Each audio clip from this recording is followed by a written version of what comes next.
At the grand ballroom of Hawkhurst Manor, Lady Genevieve Sinclair stood near the marble pillar, her dark eyes surveying the glittering assembly with the practiced ease of someone born into this world, yet never quite comfortable within it. At 22, Genevieve possessed what her late mother had called an unfortunate combination of beauty and brain. Blonde hair that caught the light like spun gold, a figure that turned heads in any room, and a mind sharp enough to make most gentlemen uncomfortable. Her father, the Marquis Rupert Sinclair, had long since given up trying to marry her off to the parade of suitable bachelors who found her opinions on parliamentary reform far less appealing than her dowry. "You're doing it again," whispered her younger sister Charlotte, appearing at her elbow with 2 glasses of champagne. "That face you make when you're analyzing everyone like specimens in a museum." Genevieve accepted the glass with a slight smile. "I cannot help it if most people are predictable. Look there. Lord Pemberton will propose a toast within the next 5 minutes. Lady Catherine will feign interest in whatever he says while mentally cataloguing every piece of jewellery in the room, and someone will inevitably ask our host about his travels to India." "Speaking of our host," Charlotte said, her voice dropping to a conspiratorial whisper, "have you actually seen the Duke yet? They say he's positively terrifying. Father mentioned he once made Lord Ashford's cousin weep simply by looking at him during a business negotiation." "Grown men don't weep from mere looks, Charlotte. That's absurd." "Then explain why half the ladies here are too frightened to even glance in his direction, and the other half look like they want to throw themselves at his feet despite the fear." Genevieve had heard the stories naturally. Who hadn't? Duke Lucian Hawkhurst, 32 years old, inherited his title at 20 after his father's sudden death, vastly wealthy from estates spanning 3 counties and investments in shipping ventures to the East Indies. But it was his reputation that preceded him like a winter storm, cold, calculating, ruthless in business. A man who had turned his back on London society for years, only to return last season with an air of danger that made even the most hardened lords tread carefully in his presence. "There he is," Charlotte breathed, and Genevieve followed her gaze to the far end of the ballroom. She understood immediately why people whispered. Duke Lucian Hawkhurst stood near the fireplace, tall and imposing, in impeccably tailored black evening wear that seemed designed to make him look like a panther among peacocks. Dark hair swept back from a face that could have been carved from marble, all sharp angles and aristocratic lines, with eyes the colour of winter ice that seemed to assess everything they touched. He wasn't classically handsome in the soft, gentle way of London's favoured sons. He was something else entirely. Dangerous. Magnetic, the sort of man mothers warned their daughters about. "Goodness gracious," Charlotte murmured. "The rumours don't do him justice." "He's just a man, Charlotte. A man who looks like he could crush your heart with one hand while penning a business contract with the other."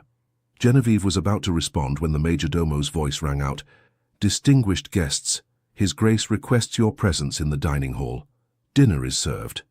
The procession into the dining room followed the rigid protocol of rank, dukes and duchesses first, followed by marquises, then earls and their families in descending order. Genevieve found herself seated midway down the impossibly long mahogany table, with Charlotte on her right and an elderly countess on her left, who immediately began complaining about the draught from the windows. The Duke sat at the head of the table, naturally, with Lord and Lady Ashford positioned close by in seats of honour. Edmund Ashford was a viscount with political ambitions and a smile that never quite reached his eyes. His wife, Lady Margaret, possessed the kind of calculated beauty that came from expensive gowns and even more expensive jewellery, her dark hair arranged in elaborate curls that must have taken her maid hours to perfect. Genevieve had met them both briefly upon arrival. Something about the couple made her instinctively uncomfortable, though she couldn't articulate why. Perhaps it was the way Lord Ashford's compliments felt like assessments, or how Lady Margaret's laughter seemed just a touch too practiced, too perfectly timed. The first course arrived, a delicate consommé that steamed in fine porcelain bowls. Conversation flowed around her in waves of meaningless pleasantries. Lady Pemberton discussed her daughter's upcoming presentation at court. Lord Harrison debated the merits of a new irrigation system for his Devonshire estate. Charlotte kicked Genevieve under the table and nodded toward a young gentleman across from them who'd been staring for the past 5 minutes. "Mr. Thomas Whitfield," Charlotte whispered. "Heir to the Whitfield textile fortune. Father mentioned him last week. Father mentions many gentlemen. I'm not a racehorse to be auctioned." "No, but you are 22, and showing no signs of accepting any proposals. At this rate, you'll end up like Aunt Philippa, living alone with 12 cats and a parrot named Wellington. Aunt Philippa is perfectly happy, and Wellington is excellent company." The second course arrived, then the third. Genevieve found herself relaxing slightly, the wine and food softening the edges of her usual social anxiety. Perhaps this evening wouldn't be as tedious as she'd feared. Perhaps. Her thoughts stopped abruptly. Lady Margaret Ashford had risen from her seat, ostensibly to speak with a friend several chairs away. But as she passed behind the Duke's chair, Genevieve caught a movement so quick, so subtle, that she almost dismissed it as imagination. Almost. Lady Margaret's hand, concealed within the folds of her silk gown, withdrew something small, a tiny glass vial, no larger than Genevieve's thumb. The movement was practiced, smooth, the gesture of someone who'd rehearsed this moment.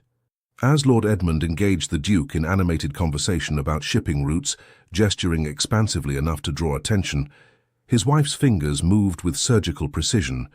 The vial tipped. A clear liquid, barely visible, just a few drops, splashed into the Duke's wineglass. Genevieve's heart slammed against her ribs. Time seemed to slow, each second stretching like honey. Lady Margaret slipped the vial back into her gown, her expression never changing, her smile remaining perfectly in place. Lord Edmund laughed at something the Duke said, his hand clapping Lucien's shoulder in a gesture of false camaraderie. No one else had seen. The entire room continued their conversations, oblivious. The Duke reached for his wineglass. Genevieve didn't think. She simply moved. Rising from her chair so quickly it scraped against the floor, she crossed the space between her seat and the Duke's in 4 swift strides. Conversation stopped. Heads turned. She felt the weight of dozens of eyes, but her focus remained fixed on that wineglass rising toward those ice-blue eyes. "Don't drink that," she whispered urgently, her hand shooting out. The wineglass tilted. Red liquid spilled across the pristine white tablecloth in a spreading stain that looked disturbingly like blood. The crystal struck the table with a sharp crack but didn't shatter. Silence crashed over the room like a physical force. The Duke's eyes, those infamous winter-cold eyes, fixed on her face. Up close they were even more intense than she'd imagined, containing depths that seemed to calculate 1,000 possibilities in the space of a heartbeat. "Lady Genevieve," he said, his voice a low rumble that seemed to vibrate through her bones. "That was my wine. It was poisoned." The words left her mouth before she could consider the consequences. Gasps rippled through the assembled nobility. Someone's fork clattered against china. "Poisoned." Lady Margaret's voice rose in shocked indignation. "What a preposterous accusation! Your Grace, I'm terribly sorry, but it seems Lady Sinclair has had too much wine herself. The poor dear must be confused." Lord Edmund stood, his face reddening. "This is outrageous. My wife and I are guests in this house, and we're being slandered by this hysterical girl." "I am neither hysterical nor confused," Genevieve said, her voice steady despite the trembling in her hands. "I saw Lady Ashford add something to the Duke's wine from a small vial, just moments ago, as she passed behind his chair." "You saw no such thing." Lady Margaret's hand flew to her chest in theatrical shock. "I was merely greeting Lady Worthington. I never went near His Grace's glass." "You're mistaken, child," Lord Edmund said, his tone dripping with condescension. "These dinner parties can be overwhelming, especially for young ladies of sensitive constitution. Perhaps you should retire to the drawing room and rest." Genevieve felt heat rise to her cheeks, not from embarrassment, but anger. "I am not mistaken. I know what I saw." "This is absolutely scandalous," Lady Pemberton announced to no one in particular. "To make such accusations without proof." "Someone should send for the Marquis Sinclair," another voice suggested. "His daughter clearly needs to be removed before she causes further embarrassment." The words struck like physical blows. Genevieve felt the room closing in, felt the weight of judgment from every direction. She'd acted on instinct, on certainty, but standing here now with the entire aristocracy staring at her like she'd lost her mind, doubt began to creep in. What if she was wrong? What if the shadows and candlelight had played tricks? What if she'd just destroyed her family's reputation over a mistake? Then the Duke moved. His hand, large, warm, steady, closed around hers. The gesture was gentle, but unmistakable. Every eye in the room tracked the movement. Lucian Hawkhurst stood slowly, his considerable height making everyone else seem small by comparison. He didn't release Genevieve's hand. Instead, his thumb brushed across her knuckles in a gesture that felt absurdly intimate given the circumstances. His ice-blue eyes held hers for a long moment. Then he spoke 3 words that would change everything. "I believe you." The room erupted. "Your Grace, surely you cannot—" Lord Ashford sputtered.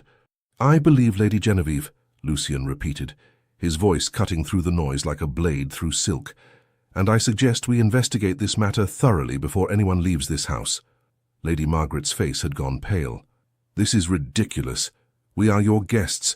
We've known your family for 20 years. 20 years or 20 minutes. Attempted murder carries the same weight." The Duke's voice remained calm, but something deadly lurked beneath the surface. "Lord Ashford, I suggest you and your wife remain in the drawing room while I send for a physician to test the wine. If Lady Genevieve is mistaken, you'll have my sincerest apologies and any recompense you desire." "And if she's not?" Lord Edmund's face had turned from red to ashen. "Then you'll have a very different conversation with the magistrate."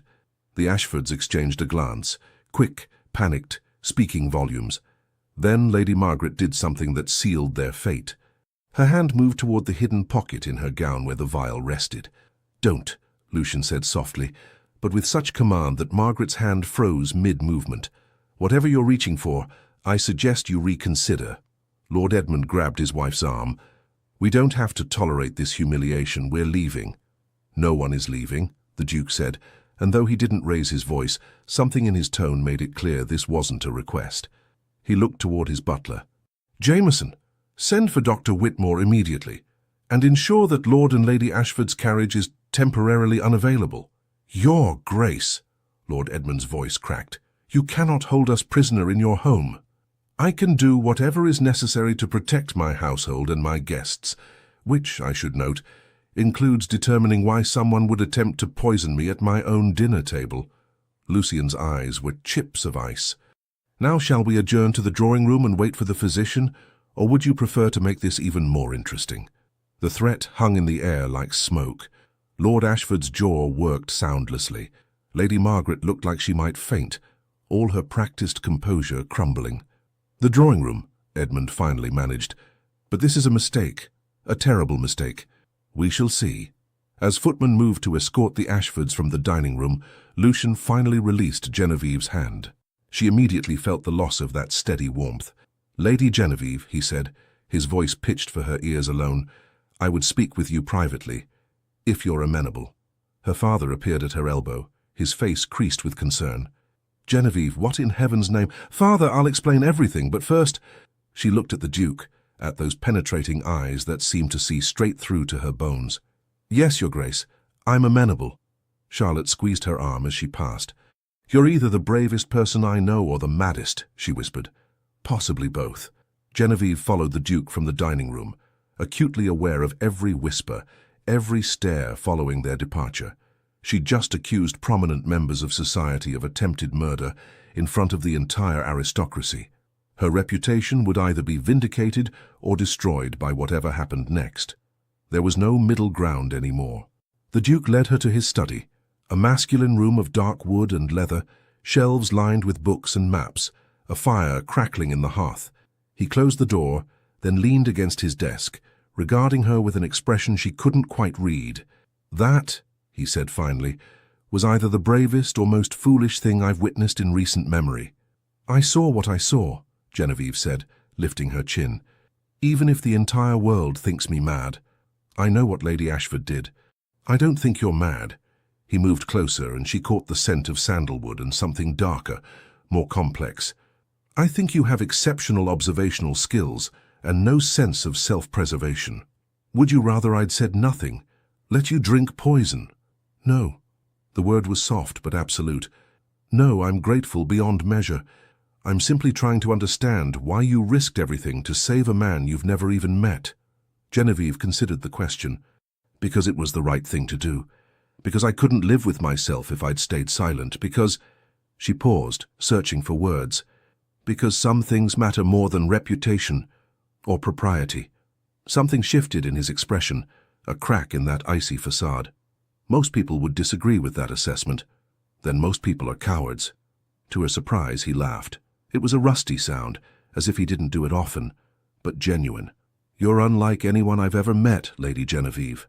Is that a compliment or criticism? I'm not entirely sure yet. A knock interrupted them.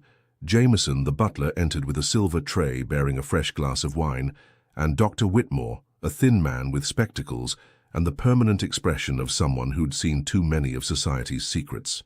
"Your Grace," the physician said, bowing, "I came as quickly as I could." Jameson mentioned there was some concern about contaminated wine. Lucian gestured to the stained tablecloth that a footman had brought in. "The spilled wine, Doctor. I need to know if it contains anything unnatural." Dr. Whitmore set to work with various vials and instruments that Genevieve didn't recognize. The minutes stretched. Lucian stood perfectly still, his attention divided between the doctor and Genevieve in a way that made her pulse quicken. Finally, Dr. Whitmore looked up, his face grave. "Your Grace, there is definitely a foreign substance in this wine. Based on the color change in my reagent test, I'd say it's most likely arsenic. Not enough to kill immediately, but enough to make you violently ill. Continued doses over time would be fatal." The room seemed to tilt.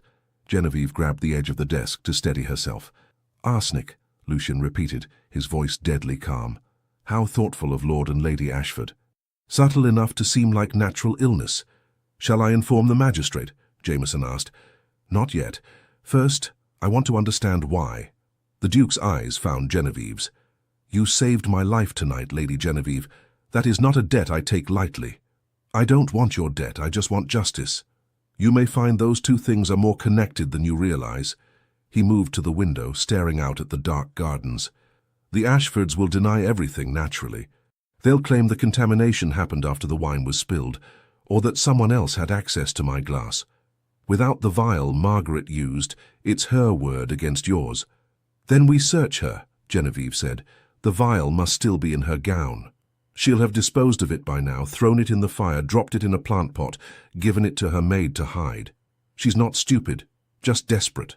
He turned back to face her. "This will get worse before it gets better, you realize. The Ashfords have friends, influence, connections throughout London society. They'll paint you as hysterical, delusional, a troublemaker seeking attention. I know. Your reputation will suffer, severely. Marriage prospects will evaporate. Invitations will cease. Your father will face pressure from his peers to manage you." Genevieve felt each word like a stone dropping into a well, the splash echoing in the darkness. "I know," she repeated, quieter this time. "Yet you don't regret speaking up." It wasn't a question, but she answered anyway. "No, I'd do it again." Lucian studied her for a long moment, something unreadable moving behind those ice-blue eyes. Then he smiled, a real smile this time, not the polite mask he'd worn earlier. It transformed his entire face, made him look younger, almost human. "Then I suppose we're allies now, Lady Genevieve, because I don't abandon people who save my life, regardless of what society demands. And if the Ashfords want war, I'm more than happy to oblige. What will you do?" "What I do best." His smile turned sharp. "I'll investigate. I'll gather evidence. I'll dismantle their lives piece by piece until they're begging to confess. And you?" He moved closer, close enough that she had to tilt her head back to meet his eyes. "You are going to be my ally in this, my partner, which means you'll be spending a great deal of time in my company." "Is that a threat or a promise?" "That depends entirely on your perspective. And what will people say about a young lady spending time alone with the most dangerous duke in England?" His smile widened. "Exactly what they're already thinking. But by the time we're done, their opinions won't matter. The truth will." Genevieve knew she should be frightened, should retreat to safety, to propriety, to the comfortable cage society had built for women like her. Instead, looking into those winter eyes that burned with purpose, and something else she couldn't quite name, she felt only one thing: exhilaration. "Then I accept your partnership, Your Grace." "Lucian," he said, "if we're to be allies against vipers, you should call me Lucian. Only if you call me Genevieve." "Very well, Genevieve." The way he said her name felt like a caress. "Welcome to the most dangerous game in London. I hope you're ready." As she left his study and returned to find her worried father and excited sister, Genevieve realized something. Ready or not, her life had just changed irrevocably. The safe, predictable path she'd been walking had ended tonight. Whatever lay ahead would be dangerous, scandalous, and possibly devastating. She couldn't wait. The morning after the disastrous dinner party, Genevieve woke to find London society had already passed judgment. "It's everywhere," Charlotte said, bursting into her bedroom with a stack of morning correspondence. "Every breakfast table from Mayfair to Belgravia is discussing what happened last night. And Genevieve, it's not good."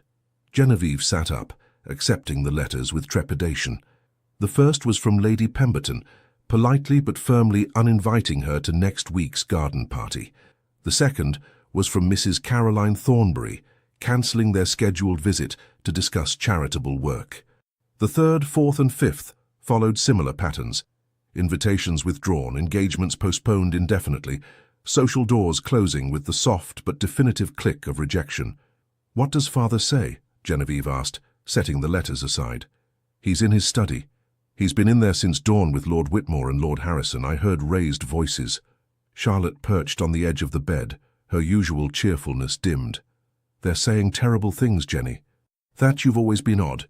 That you've read too many novels, that you were seeking attention from the Duke by creating a scandal. That's absurd. I was trying to save his life. I know that. You know that. But Lord and Lady Ashford have been very busy this morning. They visited half of London's most influential families, telling their version of events. In their story, you're an unstable young woman who became infatuated with the Duke and fabricated the entire poisoning attempt to gain his attention." Genevieve felt ice in her veins. "That's a complete fabrication. But it's a believable one. Think about it. The Duke is wealthy, titled, and mysterious. You're an unmarried lady known for having unconventional opinions. You spilled his wine in front of everyone and made dramatic accusations without proof. To anyone who wasn't there, who didn't see what you saw, their version sounds more plausible than yours. The physician confirmed there was arsenic in the wine, which the Ashfords claim was added after the wine was spilled, precisely to support your accusation. They're suggesting you orchestrated the entire thing, perhaps even poisoned the wine yourself after knocking it over." Charlotte grabbed her hand. "I know it's monstrous, but that's what they're telling people." A knock at the door interrupted them. Their lady's maid, Agnes, entered with a troubled expression. "Miss Genevieve, your father requests your presence in his study. Immediately." The walk down the corridor felt like a march to the gallows. Genevieve found her father standing by the window, his usually ruddy complexion pale, his shoulders bowed under invisible weight. "Father," she began, but he raised a hand. "Do you have any idea what you've done?" His voice was quiet, which somehow made it worse than shouting. "In one evening, you've managed to make our family the subject of the most scandalous gossip London has seen in years. I saved a man's life. You accused respected members of society of attempted murder without a shred of proof. The physician found arsenic, which proves nothing about who put it there." He turned to face her, and she saw genuine fear in his eyes. "Genevieve, I've spent the morning fielding visits from some of the most powerful men in England. They're all saying the same thing: control your daughter, or face the consequences." "What consequences?" "Social ruin. Business partnerships dissolved, political alliances severed. Do you understand? This isn't just about you anymore. This affects our entire family, our tenants, our standing in society." "So you want me to lie, to recant what I saw?" "I want you to be reasonable. Lord Ashford has offered to let this entire matter drop if you issue a public apology, admitting you were mistaken." "I wasn't mistaken." "Genevieve, father, I know what I saw. Lady Ashford poisoned the Duke's wine. If I apologize, if I recant, I'm not just lying. I'm letting attempted murderers go free." Her father sank into his chair, suddenly looking much older than his 50 years. "The Duke believes you. Did you know that? He sent a message this morning stating in no uncertain terms that he stands by your account of events." "Then why?" "Because belief and proof are different things. Without evidence, without the vial, without witnesses, this becomes a matter of reputation and influence. And in that arena, my dear, we're outmatched. The Ashfords have the support of half the peerage. They've positioned themselves as the wounded parties, victims of a young woman's delusions." Genevieve felt tears prick her eyes but refused to let them fall. "What would you have me do?" "I don't know," he admitted, his voice breaking slightly. "I'm trying to protect you, but I don't know how. If you maintain your accusations, society will destroy you. If you recant, you'll have to live with the lie. Either way, your prospects for a good marriage are—" He trailed off, unable to finish. "Ruined? Severely compromised." A different knock sounded. Jameson, their butler, entered with a silver tray bearing a single card. "My lord, the Duke of Hawkhurst is here to see Lady Genevieve." Her father and Genevieve exchanged glances. "Show him to the drawing room," the Marquis said. "And Genevieve, be careful. The Duke's support is valuable, but it comes with its own dangers. He's not a man known for following society's rules. Perhaps that's exactly what I need right now." She found Lucian standing by the drawing-room fireplace, looking entirely too large and masculine for the delicate furniture and pastel walls. He'd dressed more casually than last night, still impeccably tailored, but in day clothes of deep charcoal that somehow made his eyes even more striking. "Lady Genevieve," he said, bowing, "I hope I'm not intruding." "Not at all, Your Grace, though I suspect my father would prefer you'd sent a letter rather than calling in person." "I'm sure he would. But letters can be intercepted, and I prefer to deliver certain messages face to face." He studied her. "You've heard the rumors, I take it, that I'm a madwoman seeking your attention through false accusations." "Yes, I've been informed." "And your response?" "That anyone who believes such nonsense isn't worth my time or consideration." He smiled, that same transformation she'd seen last night. "Excellent answer. Though I should warn you, that describes approximately 3/4 of London society. Then I suppose I'll have a great deal more free time for reading." An optimistic perspective. "I like it." He moved closer, his expression growing serious. "I came to tell you that I've hired investigators, discreet ones, to look into the Ashfords' affairs. If there's evidence of their plan, we'll find it. But it may take time. And until then, I'm the villain in their story." "Unfortunately, yes, which is why I have a proposal for you." Genevieve's heart quickened. "What sort of proposal?" "A strategic one. The Ashfords are counting on society's judgment to protect them. They believe that if enough people view you as unstable or attention-seeking, any evidence we find will be dismissed as fabricated, so we need to change the narrative." "How?" "By making it clear that you have my complete and unwavering support. Not just my belief in your account, but my public endorsement of your character and judgment." "Your Grace, Lucian, that will only make the rumors worse. They'll say I've compromised you somehow, or that you're motivated by—" She felt heat rise to her cheeks. "By what, attraction?" He said it so casually as if discussing the weather. "Let them say it. The truth is, I find you fascinating, Genevieve. You're brave, intelligent, and apparently willing to face social ruin rather than let injustice stand. Those are rare qualities. You barely know me. I know enough. I know you didn't hesitate to save my life. I know you haven't wavered in your account despite enormous pressure. I know you told your father you'd rather live with society's censure than a lie." He paused. "How do I know that?" "Because my valet's cousin is your father's footman, and servants talk." "Welcome to how I gather information." Despite everything, Genevieve laughed. "That's remarkably underhanded. I prefer resourceful, but we're getting off topic. My proposal is this. Allow me to publicly court you." She stared at him. "I beg your pardon?" "Not a real courtship, necessarily, though I won't rule that out entirely." His eyes held a glint of humor. "But a visible, unmistakable demonstration that I value your company and judgment. I'll dance with you at every ball. I'll call on you regularly. I'll make it clear to all of London that any insult to you is an insult to me." That's madness. Your reputation will suffer. My reputation is already that of a dangerous, unpredictable recluse. This will simply add surprisingly good taste in women to the list." He moved closer still, close enough that she could see flecks of silver in those blue eyes. "The Ashfords want to isolate you, make you powerless. This does the opposite. It makes attacking you considerably more dangerous for them. Why would you do this? Risk your own standing for someone you barely know? Because you saved my life. Because I despise bullies and cowards, which the Ashfords most certainly are. And because—" He hesitated, something vulnerable flickering across his face.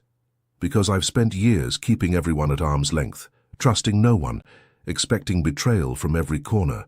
Then you appeared and threw yourself into danger to save a stranger. That kind of courage deserves protection, not punishment. Genevieve's mind raced. What he was proposing was outrageous, potentially ruinous for both of them. But he was right about one thing. Isolated, she was vulnerable. With the Duke's support, she had power. If we do this, she said slowly, there need to be rules. I won't be treated like some helpless damsel in need of rescue. I want to be involved in the investigation. I want to help expose the Ashfords. Agreed. And this arrangement, this fake courtship or whatever it is, it ends when we've cleared my name and brought them to justice. No expectations beyond that. Of course. Though something in his eyes suggested he wasn't entirely opposed to other possibilities. And if at any point I ask you to stop, to end this arrangement, you'll do so immediately. No arguments. You have my word. She extended her hand. Then we have an agreement, Your Grace. He took her hand, but instead of shaking it, he bowed and pressed a kiss to her knuckles. A gesture formal enough to be proper, but intimate enough to send warmth racing up her arm. Please, he said, if we're to convince society we're courting, you really should call me Lucian. Very well, Lucian. And you should know that I'm quite terrible at pretending to be demure and obedient. Excellent. I find demure and obedient exceedingly boring. Over the next fortnight, Lucian proved true to his word, with a thoroughness that left London society reeling. He appeared at the Sinclair residence every afternoon at precisely 3 o'clock, taking Genevieve for rides through Hyde Park in his elegant barouche. While other couples whispered sweet nothings, they discussed political philosophy and debated the merits of various investment strategies. Genevieve discovered that Lucian possessed a wickedly dry sense of humour, particularly when observing London's social peacocking. "Notice Lord Pemberton's new waistcoat," he murmured one afternoon as they passed the older gentleman. "The embroidery is so elaborate I believe I can see the entire history of the Crusades depicted across his stomach." Genevieve bit back a laugh. "That's unkind, but accurate. And look there. Lady Catherine is wearing the same gown she wore to Lady Morrison's ball last month. I predict she'll claim it's been completely redesigned. How do you even notice such things?" "I notice everything. It's both a gift and a curse. For instance, I've noticed that you fidget with your reticule when you're annoyed, that you have a small scar on your left hand from what I'm guessing was a childhood accident involving your sister and a garden gate, and that you despise tea but drink it anyway to be polite." She stared at him. "The scar was from Charlotte daring me to climb the gate. I fell. How did you know about the tea? You grimace slightly every time you take a sip, as if you're drinking medicine. Why continue if you dislike it? Because refusing tea at social gatherings marks one as odd. And you've spent so much effort already being perfectly conventional." His tone was teasing but not unkind. Their public appearances had the desired effect. Within days, the narrative began to shift. If the Duke of Hawkhurst, a man famous for avoiding society and trusting no one, had chosen to court Lady Genevieve Sinclair, perhaps there was more to her story than the Ashfords claimed. Of course, not everyone was convinced. "She's bewitched him somehow," Lady Pemberton declared at a musical that Genevieve attended with Lucian. The comment was loud enough to be clearly heard. Lucian, who'd been standing beside Genevieve examining the program, looked up with those ice-blue eyes. "Lady Pemberton, I wasn't aware you believed in witchcraft. How fascinatingly medieval of you." The older woman flushed. "I simply meant that Lady Genevieve possesses qualities that might make a man value her company. Intelligence, courage, integrity. Yes, those traits could indeed be considered enchanting to someone tired of vapid conversation and artificial flattery." "Your Grace, I didn't intend—" "Of course not. Just as I'm sure you didn't intend for your comments about Lady Genevieve's character to be interpreted as insults to my judgment in choosing her company. Because that would suggest you consider me so easily fooled, which would be quite insulting indeed." Lady Pemberton looked like she might faint. "I would never suggest such a thing." "Excellent. Then we understand each other." He smiled, but it didn't reach his eyes. "Enjoy the performance." As they moved away, Genevieve whispered, "You didn't have to do that." "Yes, I did. The moment people think they can insult you without consequence is the moment we've lost. Besides," he added with a slight smile, I enjoyed it. Lady Pemberton has been tedious for years. Someone needed to say something. But not all confrontations ended so smoothly. At Lord Harrison's ball the following week, they encountered the Ashfords themselves. The couple had been avoiding events where Lucian and Genevieve might appear, but apparently decided it was time to reclaim their social ground. Lord Edmund approached them in the refreshment room, his expression one of wounded dignity. "Your Grace, might I have a word?" "You may have several, Lord Ashford, though I cannot promise you'll enjoy my responses." Edmund's jaw tightened. "This vendetta against my wife and myself must end. You're a reasonable man. Surely you can see that Lady Genevieve was mistaken that night.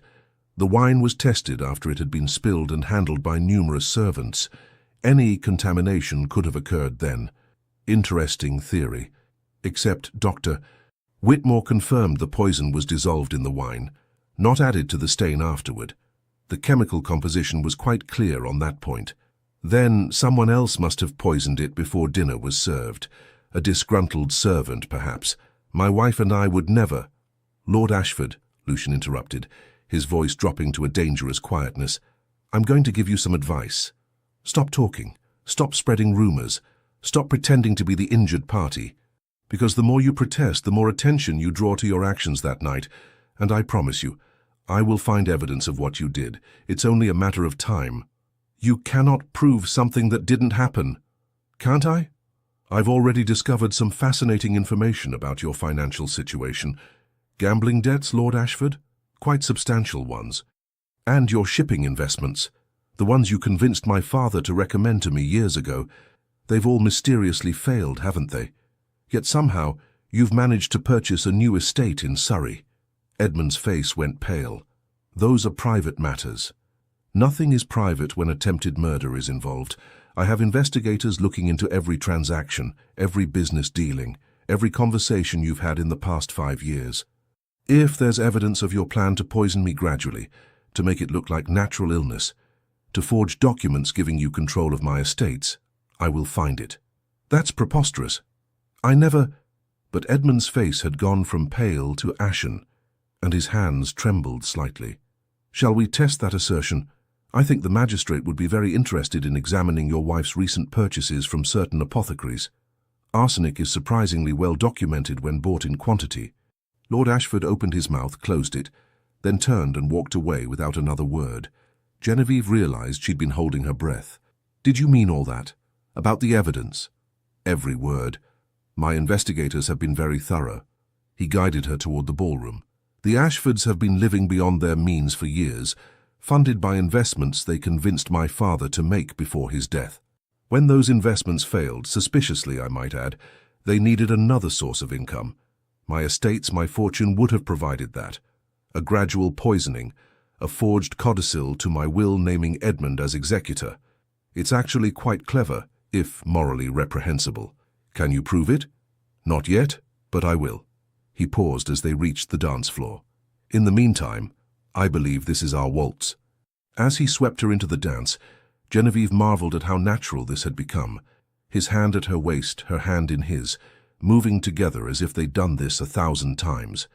They'd practiced, of course, ostensibly to maintain their courtship ruse, but somewhere along the way it had stopped feeling like practice. "You're thinking very hard about something," Lucian observed. "I can see the calculations behind your eyes." "I'm thinking about how strange this all is. A month ago I'd never met you. Now I'm dancing with you while half of London watches and whispers. Would you change it if you could?" She considered the question honestly. Her social calendar had certainly diminished. Many of her former friends now crossed the street to avoid her. Marriage proposals had dried up entirely, though whether from fear of scandal or fear of competing with a duke, she wasn't certain, but she'd also never felt more alive.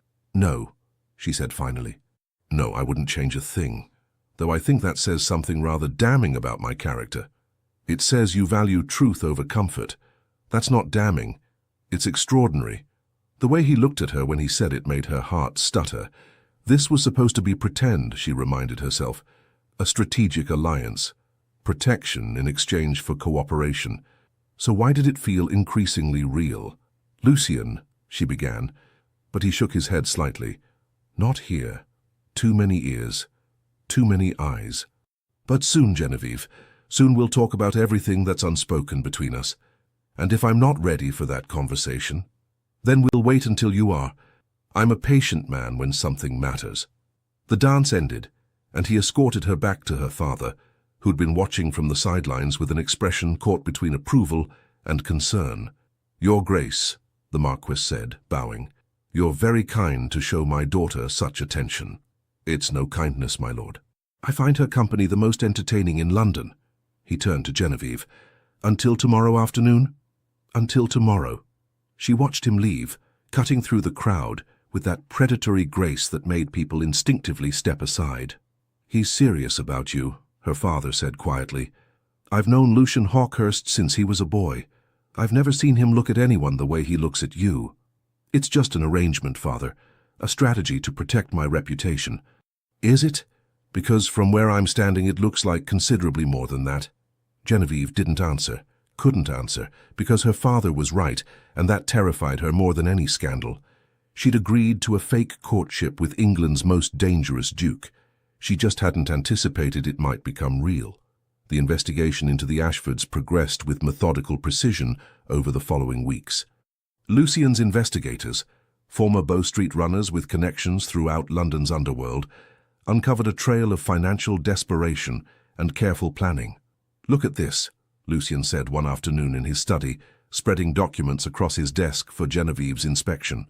They'd fallen into a routine of these afternoon meetings, ostensibly to discuss their strategy, but increasingly becoming something else entirely. Conversations that ranged from philosophy to literature to dreams neither had shared with anyone else. Genevieve leaned over the papers, her shoulder brushing his. Neither moved away. "What am I looking at?"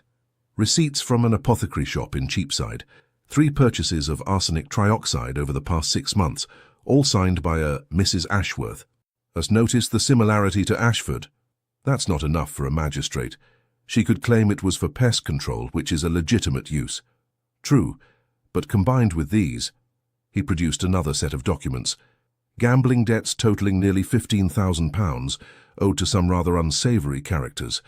Lord Edmund has been betting heavily at several clubs, losing consistently. The debts are recent, within the past year. So they need money desperately. More than that. Look at the dates. The gambling debts began accumulating about 6 months after my father died, which is also when Edmund started pressuring me to make certain investments that my father had supposedly recommended." Genevieve studied the timeline.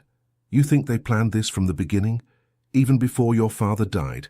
"I think they've been planning something for years. My father and Lord Ashford were close friends.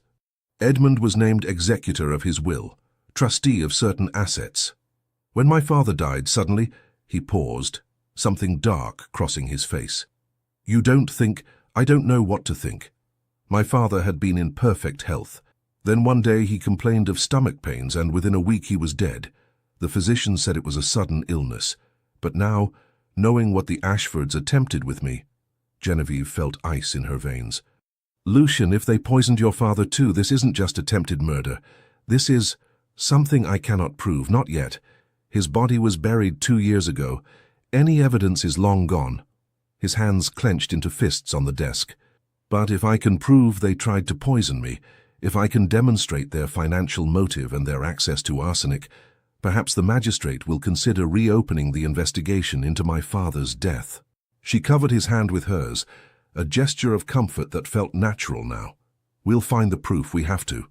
He turned his hand over, lacing his fingers through hers. "We make a good team, you and I." "We do." The words came out softer than she intended. "Genevieve, I think we should discuss..." A sharp knock interrupted. Jameson entered, his usual composure slightly ruffled. "Your Grace, I apologize for the interruption, but there's a rather insistent young woman at the door claiming she has information about Lord and Lady Ashford." Lucian and Genevieve exchanged glances. "Show her in," he said. The young woman who entered was perhaps 20, dressed in the neat but worn clothing of an upper servant. She bobbed a nervous curtsy, her hands twisting in her apron. "Your Grace, my lady, forgive me for coming here, but I didn't know where else to turn. My name is Mary Fletcher. I was lady's maid to Lady Margaret Ashford until 3 days ago, when she dismissed me without reference." "Why were you dismissed?" Genevieve asked gently. Because I found something I wasn't meant to see. Mary reached into her pocket and withdrew a small vial, identical to the one Genevieve had seen Margaret use that night. This was hidden in her jewelry box. When I asked her about it, thinking it was perfume, she became very angry, said I was spying on her, threw me out of the house that very day. Lucian moved forward, carefully taking the vial. Why bring this to me? Because I heard the rumors, Your Grace, about what Lady Genevieve accused my former mistress of doing. And I think she was right. I've been with Lady Margaret for 2 years, and over the past month she's changed. Secretive, always meeting with Lord Edmund in private, sending me away. And she's been buying things, expensive things, we couldn't afford. When I asked where the money came from, she said it was none of my concern. Did you ever hear them discuss the Duke? Genevieve asked. Mary hesitated, then nodded. Once. I was bringing tea to the drawing room and heard Lord Edmund say something about when Hawkhurst is gone. I thought perhaps he meant when you were away travelling, Your Grace. But then Lady Margaret laughed and said something about patience, that these things couldn't be rushed. The pieces were falling into place like a terrible puzzle. Lucian examined the vial. Is there anything still in this? A few drops, Your Grace. I didn't want to empty it in case it was evidence of something terrible. You've done the right thing coming here, Miss Fletcher. Lucian moved to his desk, writing quickly. This is the address of my solicitor. Go to him today and tell him I've sent you. He'll help you draft a formal statement about everything you've witnessed. And this, he handed her a small purse, should help you until you find new employment. I'll personally provide you with a character reference. Mary's eyes filled with tears. Thank you, Your Grace. You're very kind. After she left, Lucian immediately summoned Dr. Whitmore to test the vial's contents. The physician arrived within the hour, performed his analysis, and confirmed what they already suspected. Arsenic, in the same concentration as had been found in the wine. This is it, Genevieve breathed. This is the proof we needed. It's a significant piece of evidence, Lucian agreed. Combined with Mary's testimony about the Ashfords' suspicious behavior, the receipts from the apothecary, and the financial motive, we have a compelling case, but... He paused. But what? But the Ashfords still have powerful friends. They'll claim Mary is lying for money, that we bribed her to fabricate evidence. They'll argue the vial could belong to anyone, that keeping arsenic for legitimate purposes doesn't prove murder. Then what do we do? A slow smile spread across Lucian's face, the dangerous kind that made him look like the predator everyone feared. We give them an opportunity to incriminate themselves further. We set a trap. That evening, Lucian sent carefully worded invitations to a small, intimate dinner party at Hawkhurst Manor. The guest list was strategic. Lord and Lady Ashford, several influential members of Parliament who'd been friends with Lucian's father, a prominent magistrate, and of course Genevieve and her family. They'll never accept, Genevieve said when she saw the invitation. Not after what happened last time. They will because I've also let it be known, through very discreet channels, that I'm planning to announce my engagement to you that evening. The Ashfords can't afford to skip such a significant social event without appearing even more suspicious. Your engagement to me, Lucian, we haven't discussed, I know, and I apologize for the presumption. But it serves multiple purposes. It demonstrates my continued faith in you, it draws the Ashfords out and... He met her eyes. It forces a conversation you and I have been avoiding. Her heart hammered. What conversation? The one where I confessed that this stopped being pretend for me weeks ago. The words hung between them, heavy with implication. Genevieve found herself unable to look away from those ice-blue eyes that had once seemed so cold, but now burned with something else entirely. Lucian, you don't have to answer now, you don't have to answer at all. But I wanted you to know the truth before this dinner party, before whatever happens next. I've fallen in love with you, Genevieve. Completely, irrevocably, in a way I didn't think myself capable of. And regardless of what you feel in return, I will see this through. I will clear your name and bring the Ashfords to justice. That doesn't change. Genevieve's mind reeled. She should be shocked, should protest that they barely knew each other, should maintain the pretense of their arrangement. But standing there in his study, surrounded by evidence of conspiracy and murder, having spent weeks in his company discovering depths she'd never imagined, she couldn't deny the truth. She'd fallen for him too. I need time, she said finally. To think, to be certain. This has all happened so quickly. Take all the time you need, I'm not going anywhere. The night of the dinner party arrived too quickly. Genevieve dressed with unusual care, choosing a gown of deep sapphire that Charlotte insisted brought out her eyes. Her maid arranged her blonde hair in an elegant style, leaving a few curls to frame her face. "You look beautiful," her father said when she came downstairs. "Are you certain about this evening? If Lucien's plan goes wrong, it won't, it can't. This is our chance to end this." The Marquis studied her face. "You care for him, truly care for him." "Yes," she admitted. "I do." "Then I hope he's worthy of you, though from what I've seen I believe he is." Hawkhurst Manor blazed with light as their carriage approached. Footmen in impeccable livery stood at attention. Inside, the house had been transformed. Flowers everywhere, musicians tuning their instruments. The dining room set for an intimate gathering. Lucien greeted them personally, impossibly handsome in formal black evening wear. When he bowed over Genevieve's hand, his thumb brushed her wrist in a gesture so subtle, so intimate, that it sent shivers through her. "You look exquisite," he murmured, too quietly for anyone else to hear. "You're not so terrible yourself." His smile was quick, genuine. High praise indeed. The other guests began arriving. Lord and Lady Ashford came fashionably late, Margaret resplendent in emerald silk that must have cost a fortune they supposedly didn't have. Her smile was fixed, brittle. Edmund's face showed strain around the eyes. They knew something was wrong, they had to. Dinner proceeded with excruciating politeness. Conversation remained light. Politics, weather, the upcoming season. Genevieve noticed Lucien watching the Ashfords carefully. His expression pleasant, but his eyes calculating. During the fourth course he rose, glass in hand. "My friends, I've asked you here tonight for a special reason. As you know, recent events have been challenging. But through adversity, I've discovered something precious. I've found someone whose courage, intelligence, and integrity inspire me daily." Margaret's knuckles went white on her wine-glass. "Therefore, it gives me great pleasure to announce my intention to marry Lady Genevieve Sinclair." The table erupted in congratulations. Lord Harrison raised his glass in toast. The magistrate offered hearty approval. Genevieve's father beamed with genuine joy. And the Ashfords looked like they might be ill. "This is wonderful news, Your Grace," Lord Edmund managed, his smile not reaching his eyes. "Though rather sudden, isn't it?" "When one knows, Lucien replied smoothly. "Why wait?" "Indeed. And I suppose all that unpleasantness with the accusations has been resolved?" "Resolved? No." "Investigated thoroughly?" "Absolutely." The temperature in the room dropped several degrees.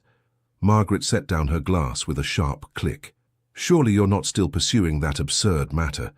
"Lady Genevieve has admitted she was mistaken." "I've admitted no such thing," Genevieve interjected. "I stand by everything I said." "Then you're delusional," Margaret snapped, her composure finally cracking. "You've bewitched the Duke somehow, convinced him of lies." "Careful, Lady Ashford." Lucien's voice was soft but deadly. "You're speaking about my future wife.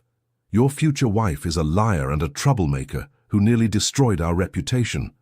Interesting choice of words. Nearly. "As if our investigation hasn't already accomplished that goal."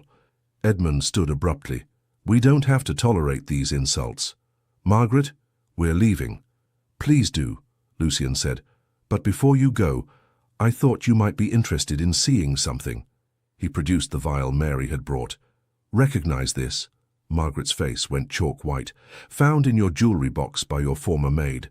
Still containing traces of arsenic trioxide, the same compound found in my wine that evening. Rather damning, wouldn't you say?" "That's not mine. She planted it. You paid her to plant it." "Did I also pay the apothecary in Cheapside to forge receipts showing someone using a name remarkably similar to yours purchased arsenic on 3 separate occasions? Did I fabricate your husband's gambling debts? Did I invent the financial records showing you desperately needed money you didn't have?" "This is entrapment." Edmund's face had gone purple. "You cannot prove any of this."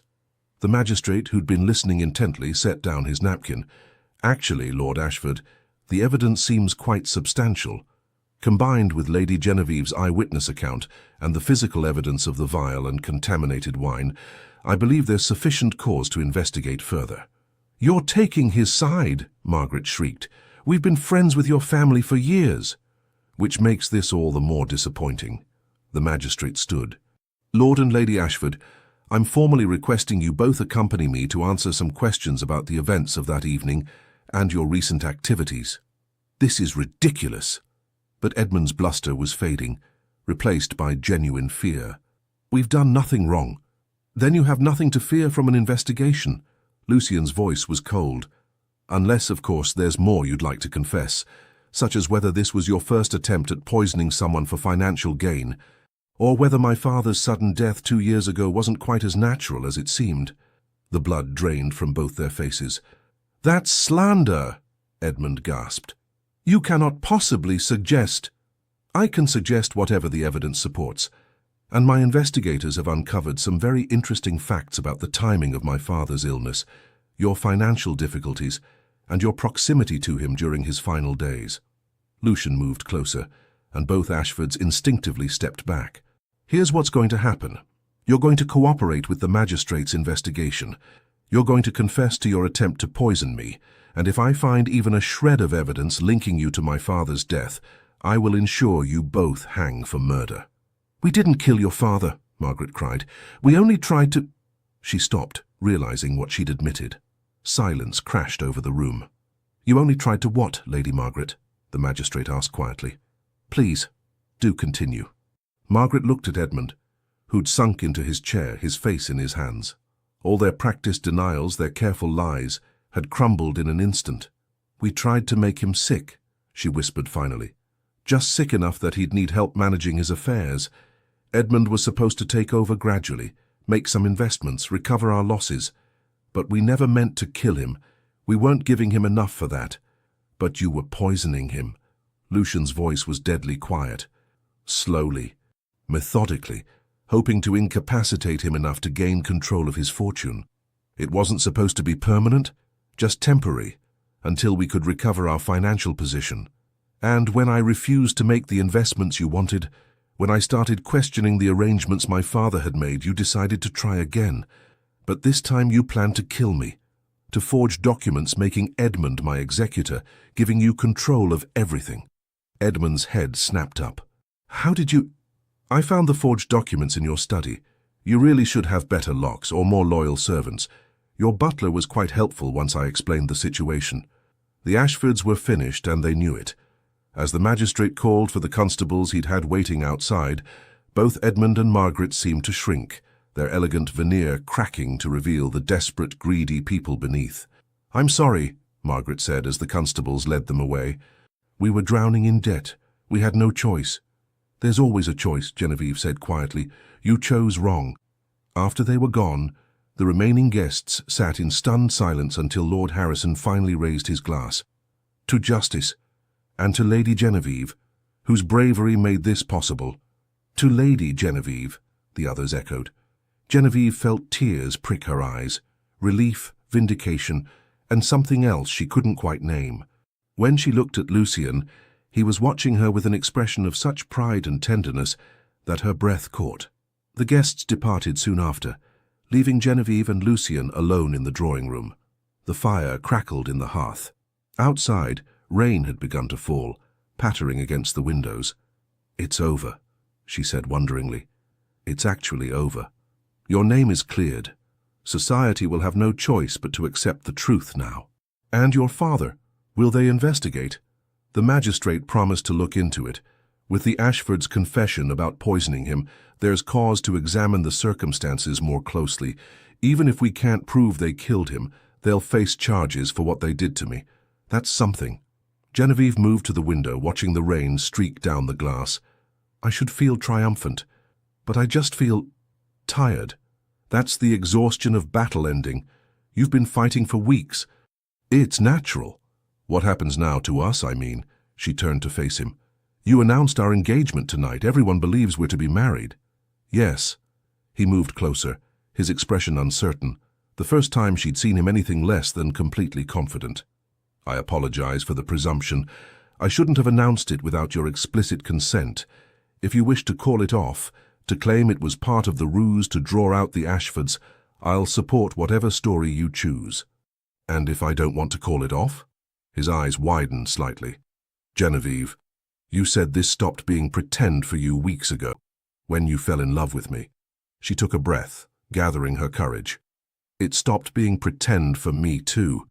Somewhere between the investigations and the afternoon rides, between the debates and the dances, I fell in love with you, Lucian Hawkhurst. Even though you're dangerous and intense and make half of London nervous just by existing. I make you nervous too, he said, but he was smiling. Terrified, but in the best possible way. He crossed the remaining distance between them, his hands coming up to frame her face with surprising gentleness. Marry me, Genevieve, not because of society's expectations or maintaining appearances. Marry me because I love you, because you're the bravest, most brilliant woman I've ever known, because I cannot imagine facing another day without you. Yes, she breathed. Yes, I'll marry you. He kissed her then, and it was nothing like the chaste kisses society permitted. This was heat and promise, passion and tenderness, all the weeks of restraint finally breaking free. His hands tangled in her carefully arranged hair, her fingers gripped his jacket. The world narrowed to just this, his mouth on hers, his heart beating against her palm, the rightness of being in his arms. When they finally broke apart, both breathing hard, Lucian rested his forehead against hers. I should probably speak to your father formally, ask his permission properly. He'll say yes, he already told me he thinks you're worthy of me. High praise from the Marquis Sinclair. Don't let it go to your head. You're still dangerous, difficult, and far too accustomed to getting your own way. And you love me anyway. Against all logic and reason, yes. He laughed, the sound full and genuine. Then I suppose we're both mad. Probably. But I've discovered I rather enjoy madness when it comes with you. Outside, the rain continued to fall, washing away the last traces of scandal and suspicion. Inside, wrapped in each other's arms, Genevieve and Lucian began planning a future neither had dared to imagine just weeks before. A future built on truth, trust, and a love that had emerged from the darkest of circumstances to become something extraordinary. 6 months later, St. George's Church in Hanover Square was filled to capacity with the cream of London society, all gathered to witness what had become the most talked-about wedding of the season. The scandal of the Ashfords' trial, which had resulted in transportation to Australia for both Edmund and Margaret, had been replaced by fascination with the love story that had emerged from that terrible night. Genevieve stood in the vestibule, her hand on her father's arm, looking down the long aisle toward where Lucian waited. Her wedding gown was a masterpiece of ivory silk and delicate lace, but it was the expression on the Duke's face that made her breath catch, wonder and love and fierce possessiveness all at once. "Ready, my dear?" her father asked softly. More than ready. The ceremony was beautiful and surprisingly emotional. When Lucian spoke his vows, his voice, usually so controlled, trembled slightly on the words, "to love and to cherish." When Genevieve promised to honor and keep him, she saw his eyes glisten with what might have been tears. Charlotte, serving as maid of honor, had to dab at her own eyes with a handkerchief. The wedding breakfast at Hawkhurst Manor was an elaborate affair, but Genevieve barely tasted the food. She was too aware of Lucian beside her, his hand finding hers under the table, his thumb stroking her wrist in that gesture that had become their private communication. "Happy?" he murmured during a lull in conversation. "Deliriously." "Good, because I have a surprise for you." After the guests departed, and they were finally alone in the master suite that would now be theirs together, Lucian presented her with a leather-bound journal. "What is this?" she asked, opening it to find pages filled with her handwriting, essays, thoughts, observations she'd written over the past months. "I may have conspired with your sister to collect your writings. I thought you might consider publishing them. They're brilliant, Genevieve, your insights on social reform, education, women's rights. People should read them." She stared at him. "You want me to publish? Under my own name?" "Why not? You're a duchess now. You have the social standing to weather any criticism, and the world deserves to hear your voice." Tears spilled down her cheeks.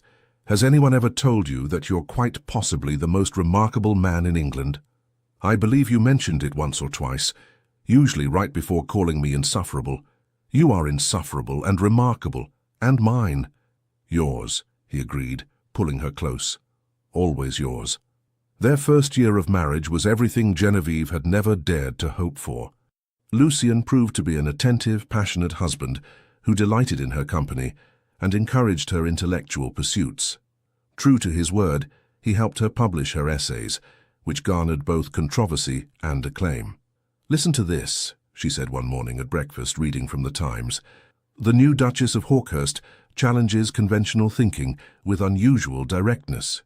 Unusual directness, as if having opinions makes me peculiar. "You are peculiar," Lucian observed from behind his own newspaper. "That's why I married you. You married me because I saved your life. I married you because I couldn't imagine living without you. The life-saving was just a fortunate introduction." She threw a piece of toast at him. He caught it without looking up from his paper. "Show off," she muttered. "You love it." She did. Their arguments were spectacular, intellectual debates that ranged from politics to philosophy to the proper way to organize a library. Their reconciliations were even better, passionate encounters that left them both breathless and laughing.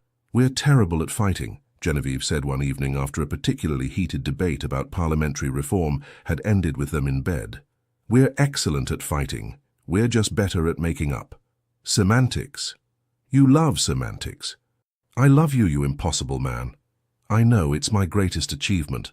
The Ton, which had initially been scandalized by their courtship, gradually came to accept and even admire the unconventional couple. The Duke and Duchess of Hawkhurst became known for their intellectual salons, their progressive views, and their obvious devotion to each other. "They're still disgustingly in love," Charlotte reported, after visiting from her own recent marriage to Mr. Whitfield. "It's like watching a romance novel, except somehow more so." Genevieve's father, now enjoying his role as grandfather to Charlotte's children, smiled. "Some people are simply meant for each other. I recognized it the day Lucian first defended her at that terrible dinner party." 18 months into their marriage, Genevieve discovered she was expecting. Lucian's reaction was everything she could have hoped: joy, terror, and fierce protectiveness all at once. "You're certain you're well?" he asked for the 100th time. "Dr. Whitmore said everything is progressing normally." "Yes, Lucian. For the 100th time, I'm perfectly healthy. You should rest more. Perhaps stop attending so many social events. I'm pregnant, not made of glass, and I have a lecture series to complete on women's education reform." "Genevieve, don't Genevieve me in that tone. I'm growing a human, not becoming an invalid." He pulled her close, his hand splaying protectively over her still flat stomach. "I know, I can't lose you. You're everything." Her irritation melted. "You won't lose me. I'm far too stubborn to go anywhere. Promise me you'll be careful." "I promise. And you promise not to hover like an anxious mother hen." "I make no such promise." Their son was born on a crisp October morning, arriving with lusty cries that echoed through Hawkhurst Manor. Genevieve had endured a long labor with Lucian holding her hand the entire time, looking more terrified than she'd ever seen him, face down business rivals or social scandals. "You did it," he whispered, tears streaming down his face as he held their son for the first time. "You're extraordinary." "We did it," she corrected, exhausted but euphoric. "What shall we name him?" They'd debated names for months without reaching consensus. But looking at their son, dark hair like his father but with Genevieve's storm-grey eyes, Lucian said, "Rupert, after your father. He'd be honored, and it's only fitting." The Marquis raised an exceptional woman. "Rupert Lucian Hawkhurst," Genevieve tested. "It suits him. He's perfect, you're perfect. How did I become so fortunate?" "By being poisoned at a dinner party?" He laughed, the sound rich and warm. "Best thing that ever happened to me." Young Rupert proved to be a delightful combination of both parents. His father's intelligence and intensity, his mother's courage and stubborn streak. By his second birthday, he was already demonstrating a talent for getting into mischief that left his parents alternately exasperated and amused. "He put a frog in Lady Pemberton's teacup," Genevieve reported one afternoon, trying to keep a straight face. Lucian covered his mouth, clearly fighting laughter. "That's terrible. We should punish him." "We absolutely should after we stop laughing." Agreed.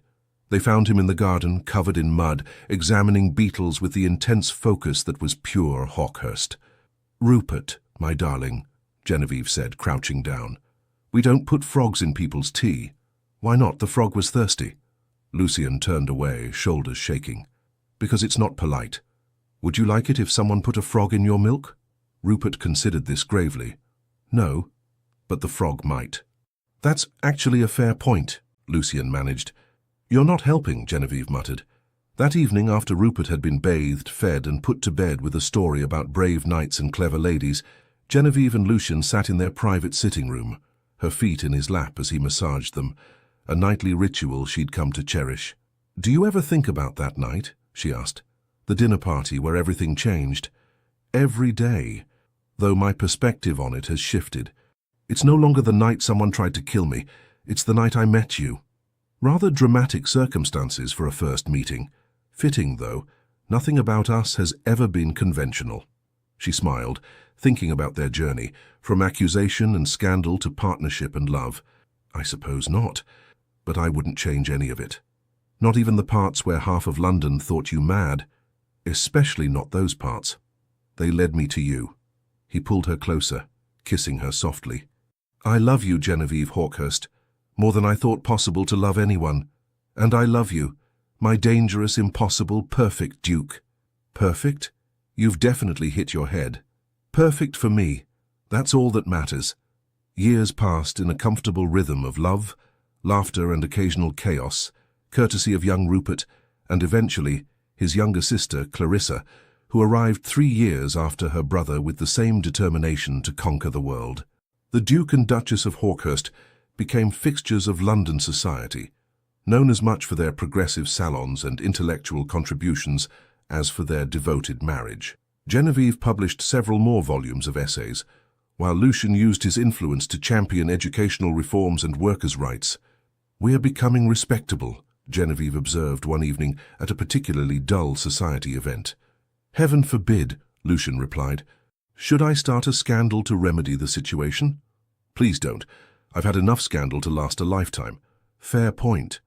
On their 10th wedding anniversary, Lucian arranged for them to return to Hawkhurst Manor for a private dinner in the same dining room where their story had begun.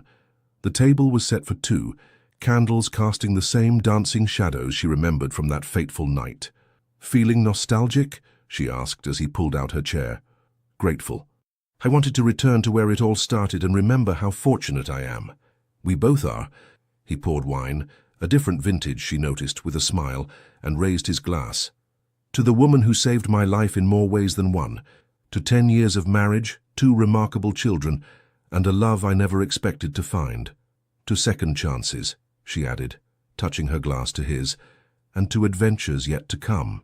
They drank, and then Lucian set down his glass with a slight smile. I have something for you.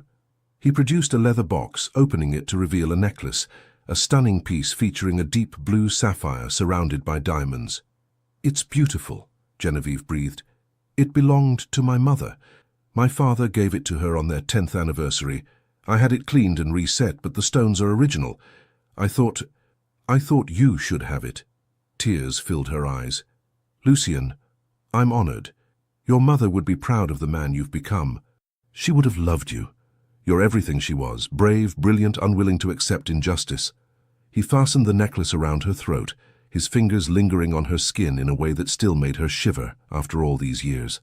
Do you remember what you said to me, she asked, that first night when I accused the Ashfords? I believe you. 3 words that changed everything. They did, because in that moment, when the entire world thought me mad, you chose to trust me. That's when I knew you were different. I knew you were different when you threw yourself across a room to save a stranger. Most people wouldn't have done that. Most people have better sense than I do. Most people are boring. You're extraordinary. She stood, moving into his arms. We're rather extraordinary together, I think. We are. He kissed her, deep and thorough, with all the passion of their early days, but now enriched by years of partnership and love. Happy anniversary, my darling wife. Happy anniversary, my impossible husband. Later that night, lying in bed with moonlight streaming through the windows, Genevieve thought about the girl she'd been, the one who'd felt out of place in society, who'd worried she'd never find someone who understood her, who'd feared a life of comfortable misery. That girl had been brave enough to spill wine and face scandal, brave enough to trust a dangerous duke, brave enough to love without reservation.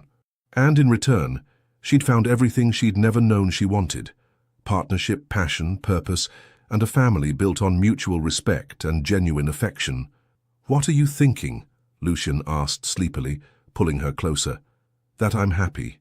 Truly, completely happy." "Good. That's all I ever wanted for you." "For us," she corrected. "We're a team, remember? The best team in England. Possibly the world.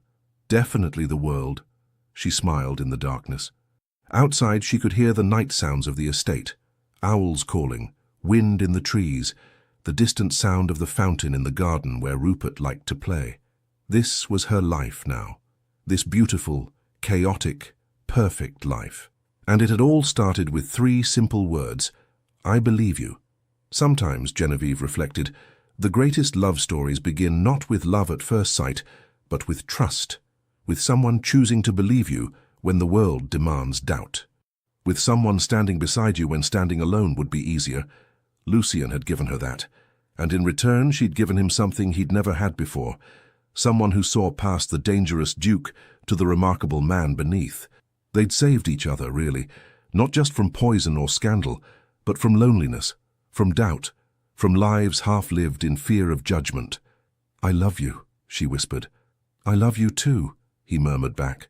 "Always." And in the safety of each other's arms, in the home they'd built together, surrounded by the family they'd created, the Duke and Duchess of Hawkhurst slept peacefully. Their story, which had begun with danger and suspicion, had become something neither could have imagined.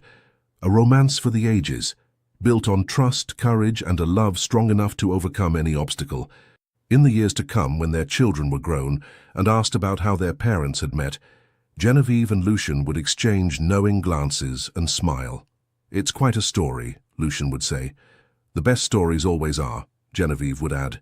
And then they'd tell it, the tale of a poisoned glass of wine, 3 life-changing words, and a love that had conquered scandal, society, and every expectation to become something truly extraordinary. Their legacy would extend far beyond their titles or wealth. It would live in the reforms they championed, the books Genevieve wrote, the example they set of what marriage could be when built on equality and respect. But most of all, it would live in the truth they proved together, that sometimes the greatest loves emerge from the darkest moments, and that courage, whether facing down murderers or facing your own heart, is always rewarded. The Duke and Duchess of Hawkhurst lived long, productive lives filled with love, laughter, and the occasional scandal. Rupert saw to that. They grew old together, their hair silver, but their love as fierce as it had been that first night, when a brave young woman had risked everything to save a stranger's life. And when, many years later, they were finally laid to rest together in the family chapel at Hawkhurst Manor, the inscription on their shared monument read simply, "Here lie Lucian and Genevieve Hawkhurst. He believed her. She saved him. Together, they changed the world." It was, everyone agreed, the perfect epitaph for the perfect love story. The end. Thank you so much for staying with us until the end of this unforgettable love story between Lady Genevieve and Duke Lucian. If this tale touched your heart, please subscribe, like, comment, and share. Your support, truly from the bottom of our hearts, means everything to us and helps us stay motivated to keep writing and sharing more stories of love, redemption, and powerful twists that take your breath away. At the end of this video, a new story suggestion will appear. Click and let yourself be swept away by another emotional, romantic journey. See you in the next one. Thank you for being here. The Legends of Love Team.